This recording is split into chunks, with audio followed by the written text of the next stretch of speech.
Our hosts, His Excellency President Dr. William Ruto, the President of the Republic of Kenya and Commander-in-Chief of the Kenya Defense Forces, and Her Excellency, the First Lady, Madam Rachel Ruto, our distinguished guests, Their Majesties, King Charles III and Queen Camilla, Your Excellency, the Right Honorable James Cleverly, Secretary of State for Foreign, Commonwealth and Development Affairs, Honorable Speakers of both Houses of the National Assembly, the Honorable Chief Justice, Madam Martha Koome, Excellencies, distinguished guests, ladies and gentlemen, it is indeed an honor and great privilege to welcome Their Majesties King Charles III and Queen Camilla to our country, and for Their Excellencies the President and the First Lady to host Your Majesties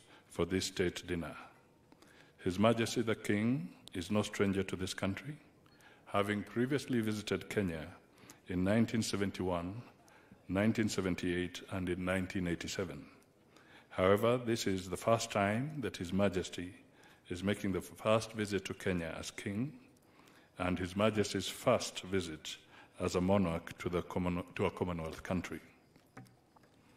Indeed, the choice of Kenya as Your Majesty's first Commonwealth country to visit since Your Majesty's accession to the royal throne is both significant and historic.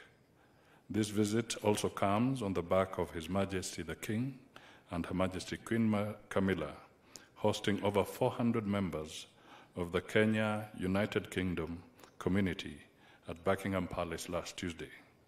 All these dovetail appropriately with the warm, cordial, and historical ties between Kenya and the United Kingdom and Your Majesty's people-centered approach to issues.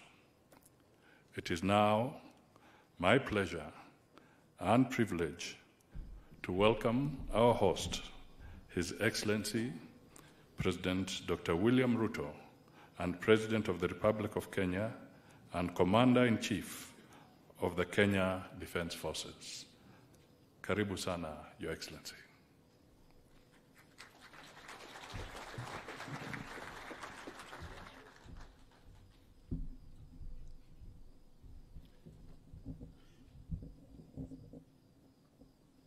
Your Majesty, King Charles III, Your Majesty Queen Camilla, distinguished guests, I am delighted to have this opportunity once more to convey to you what an honor it is to receive and host you in Kenya as you make your 5th visit and the first since your coronation. It is our hope that through our world-renowned hospitality and the Kenyan people's spirit of enterprise and innovation, as well as the land's scenic beauty and tourist charm, our country will live up to its reputation as magical Kenya and exceed your expectations. In due course, you will have occasion to tour many areas of great personal significance for you and your family, and many others of equal historic significance and importance for both our countries. You will witness the immense accomplishments made by Kenya and the United Kingdom during 6 decades of strong, dynamic, and fruitful bilateral relations, as well as exemplary events which took place over 7 decades ago. We note with deep admiration your commitment to the conservation of biodiversity and climate action, the youth, and innovation. We know you intend to continue on your visionary path of progressive and futuristic leadership in restoring the vitality of our planet and promoting shared prosperity in the Commonwealth and beyond. A good example is the Mau Forest Complex, a water tower forming the catchment area for the Mara River that supports the world-famous Masai Mara ecosystem and which was admitted to the Queen's Commonwealth Canopy Program in 2020. We also note with appreciation your expression of willingness to acknowledge the painful aspects of our shared history, your exemplary courage and readiness to shed light on uncomfortable truths that reside in the darker regions of our shared experience are also very commendable. This is a highly encouraging first step under your leadership to deliver progress beyond tentative and equivocal half measures of past years. We are therefore confident that under your visionary leadership, the Kenya-United Kingdom relations will continue to prosper for the benefit of our two countries and peoples. We also note your commitment to the Commonwealth and the will to sustain the transformational momentum to make it an exemplary community of nations distinguished by unity of purpose, inclusive progress, and shared prosperity. Your visit, therefore, provides us with an opportunity to close ranks within the Commonwealth family in order to provide an inspiring beacon of hope in the possibility of transformative collective action on an ambitious and global scale. Our confidence is borne further out by the fact that you are a veteran visionary who desired long ago that global development should take into account environmental sustainability, and as early as in 1970 spoke about the menace of pollution and climate change with an urgency and intensity now associated with climate action activists and the Secretary General of the United Nations. Your Majesty, although it has been indicated that Kenya and the United Kingdom are celebrating 60 years of diplomatic relations, this by no means implies that our peoples were total strangers before that. Neither does it mean that we live in denial of our history. We cannot live as prisoners of the past. Neither can we go far into the future if we turn our backs on history and historical actions and omissions whose legacies encumber our present. As a matter of fact, formal British presence in Kenya was proclaimed in 1897 by an order in council, which inaugurated European settlement and the displacement, dispossession, and disenfranchisement of native Africans, paving the way for a brutal colonialism. And if colonialism was brutal and atrocious to African people, colonial reaction to African struggles for sovereignty and self-rule was monstrous in its cruelty. It culminated in the emergency, which intensified the worst excesses of colonial impunity and the indiscriminate victimization of Africans. I took you through earlier today the whole of fame and the whole of shame. While there has been efforts to atone for the death, injury, and suffering inflicted on Kenyan Africans by colonial government, much remains to be done in order to achieve full reparations. I am optimistic that through the Kenya-UK partnership, we shall keep up our endeavor to inspire the change we hope for by making people and their well-being the fundamental consideration in our pursuit of trade and investment, defense and security, conservation and climate action, research, development, and innovation, as well as our work of designing a future that works for present generations and distant prosperity. I trust that this visit, focused on community, sustainability, and innovation, as pillars of progress, will inspire Your Majesty to forge ahead with a strong vision for stronger Kenya-United Kingdom partnership and of the Commonwealth as a beacon of hope for humanity in a sustainable, prosperous future for all in a green and clean planet. I wish you great success on this visit and much delight during your stay in Kenya. May your leadership inspire many to do their part in making our nations more prosperous and our planet more livable for humanity and all forms of life which share it with us. Ladies and gentlemen, I did inform His Majesty earlier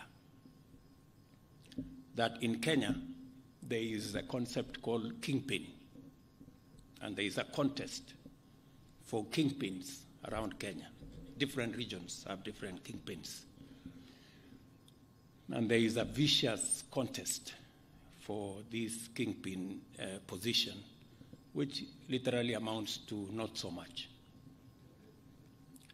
But this week, all contests about kingpins have been suspended because the king himself is in town.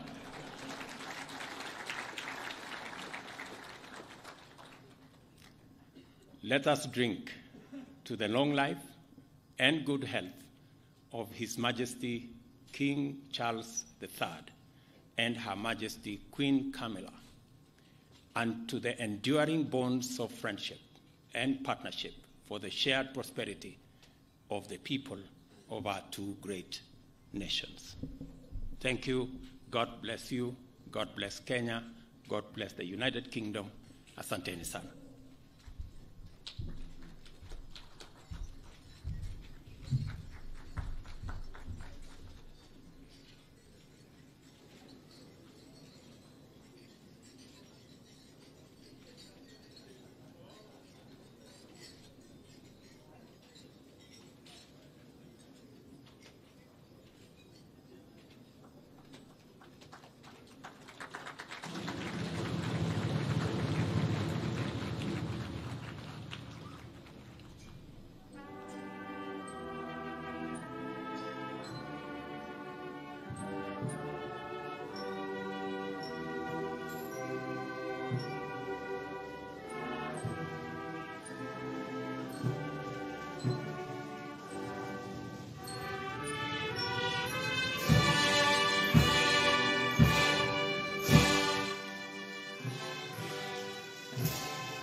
Ladies and gentlemen, let me take this opportunity now to request our guest, Your Majesty, welcome to make your statement. And we can take our seats. Thank you.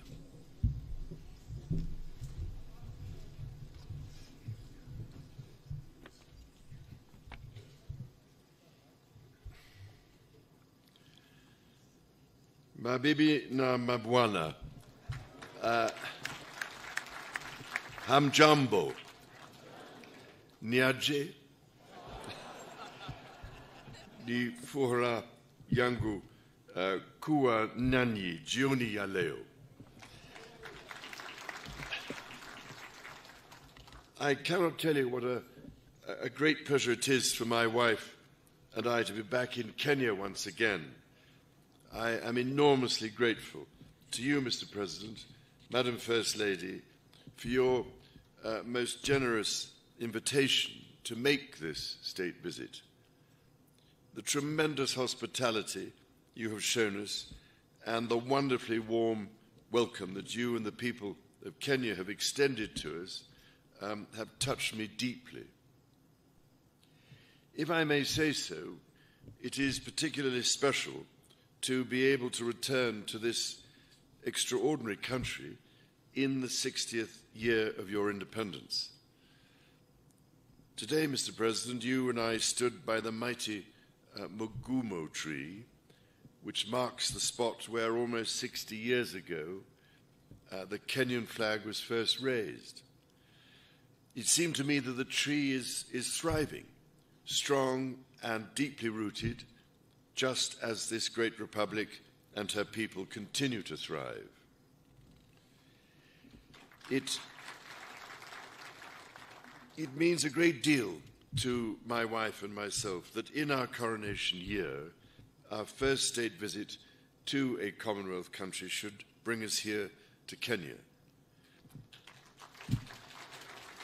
We both take considerable pride in renewing the ties between the United Kingdom and Kenya, a country that has long held such special meaning for my family. Najisikia kama niko nyumbani.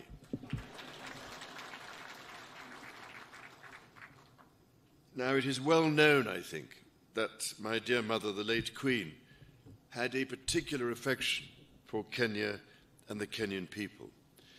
She arrived here in 1952, a princess, but left as Queen. It is extremely moving to read her diary from that visit, in which she wrote that she did not want to miss a moment of Kenya's extraordinary landscapes. I really cannot thank you enough for the support Kenya gave her through that difficult time. 10 years later, my father, the late Duke of Edinburgh, attended the celebrations of Kenya's independence. To mark the occasion, Her late Majesty wrote to President Jomo Kenyatta to convey her sincere hope that with God's guidance, Kenya would prosper and that her people would have peace and contentment in full measure. Nearly 50 years later, it was here, in sight of Mount Kenya, that my son, the Prince of Wales, proposed to his wife, now my beloved daughter-in-law. For my part, I recall, as if it were yesterday, my first visit to Kenya in 1971 with my sister, the Princess Royal. I was, it is fair to say, somewhat younger then, and I can well remember the meeting I had with President Jomo Kenyatta, a towering statesman who inspired such great admiration, affection, and respect. On subsequent visits here, I was most fortunate to be able to spend some time with Kenyan conservationists, from whose profound knowledge of their environment I learned so much. Among them was the late great environmentalist and Nobel Prize winner, Wangari Maathai, someone whom I greatly admired and loved. And I'm very much looking forward to spending a little time with her daughter this week and to planting a tree in her mother's memory.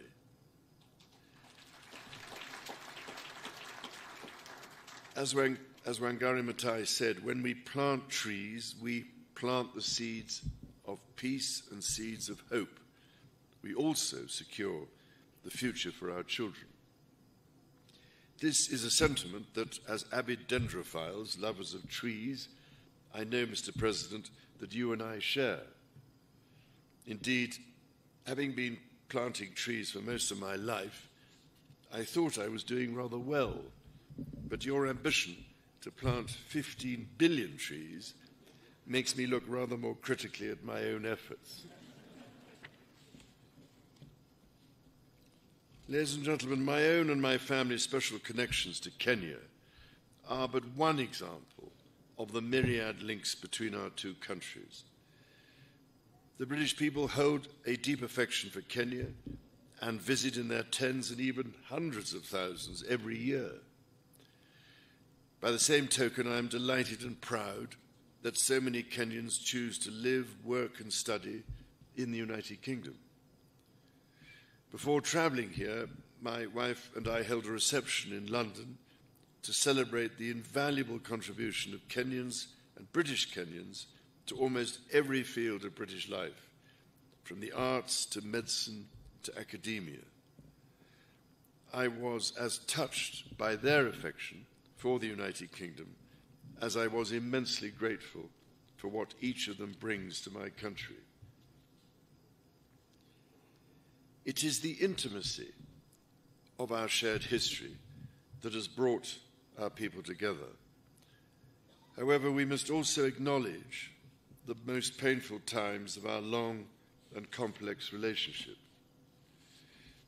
The wrongdoings of the past are a cause of the greatest sorrow and the deepest regret.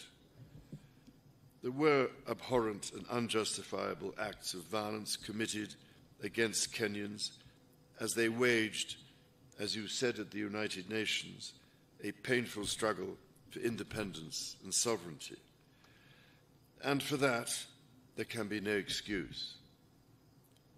In coming back to Kenya, it matters greatly to me that I should deepen my own understanding of these wrongs, and that I meet some of those whose lives and communities were so grievously affected.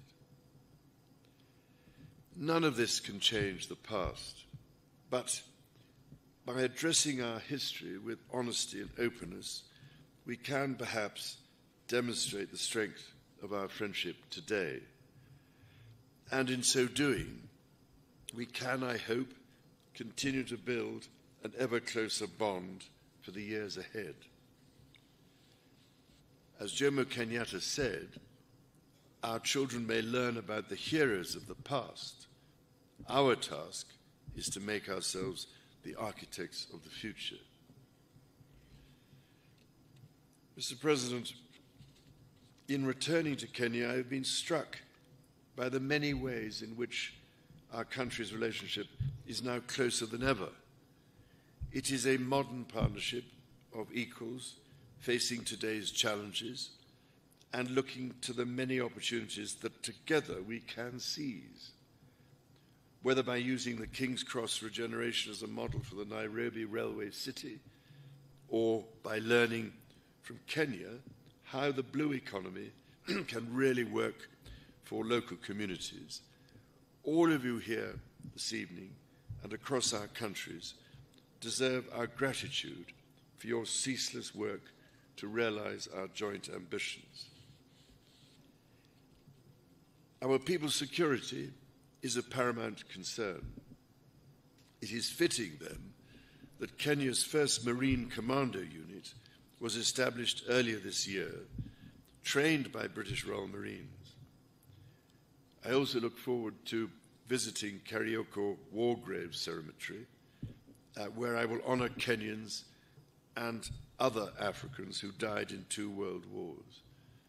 We must ensure all are granted the remembrance befitting their service. Kenya's efforts to address the existential challenges of climate change and biodiversity loss are remarkable. From generating over 90% of your electricity from renewable sources to ambitious reforestation and restoration programs, to hosting the first Africa Climate Summit here in Nairobi last month, Kenya is offering extraordinary leadership. The Nairobi Declaration brings together different peoples whose cooperation will be essential to solve some of the serious environmental and ecological challenges not only facing us in the future, but facing us here and now. And it is, if I may say so, absolutely vital that your and Africa's voice continues to be heard, including at COP28 and beyond. Because, Mr. President, there is much we could all learn from Kenya's example. so that the natural world we treasure, and which ultimately is our only sustainer, can be preserved and, above all, greatly enhanced and restored for the benefit of our grandchildren and the generations that follow them. Those next generations are themselves taking remarkable strides to secure their own future. I've long believed in the extraordinary potential of our young people and left my meeting with young Kenyan entrepreneurs today inspired by their accomplishments. It gives me great pride, therefore, that the Prince's Trust, which I established very nearly 50 years ago to support young people, is now operating in Kenya, and that in 2021, Ekalali Susan from Turkana County became the first Kenyan winner of the Trust's Global Award for her entrepreneurial efforts to help lift her family out of poverty. Mr. President, ladies and gentlemen, my mother, Her late Majesty, cared deeply that Kenya chose to be a member of the Commonwealth and was always grateful that Kenya has played an essential role in this family of nations to which she devoted so much of her life. On this, my first state visit to a Commonwealth country, I wish to reaffirm my own pledge to support the Commonwealth's bold vision for action and the values upon which it rests. That 1/3 of the world's population, united by peace, justice, tolerance, and mutual respect, should commit to protecting our environment and the most vulnerable in our societies. To this endeavour, Kenya makes a profound difference. It is here in Nairobi, for instance, that Kenya hosts the only United Nations headquarters in the Commonwealth, indeed in Africa and the Southern Hemisphere. In this, as in so much else, Kenya is helping to shape our world and forge our future. The extraordinary ingenuity of the Kenyan people fuels these endeavours. Your environmentalists and your entrepreneurs, your religious leaders, artists, scholars, soldiers and athletes, your elders and your youth. And so, Mr. President, if I may, I would like to propose a toast to you and to the people of Kenya. It is upon the enduring connection between our people that our partnership rests. It is on their enterprise, imagination, and fortitude that our common hopes depend. Together we are stronger. Together our future is more secure. And together, as your national anthem says, may we dwell in unity, peace, and liberty. Umoja ni nguvu.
We may now take our seats, and we must commend His Majesty the King for one day's lesson. Your Kiswahili is impeccable.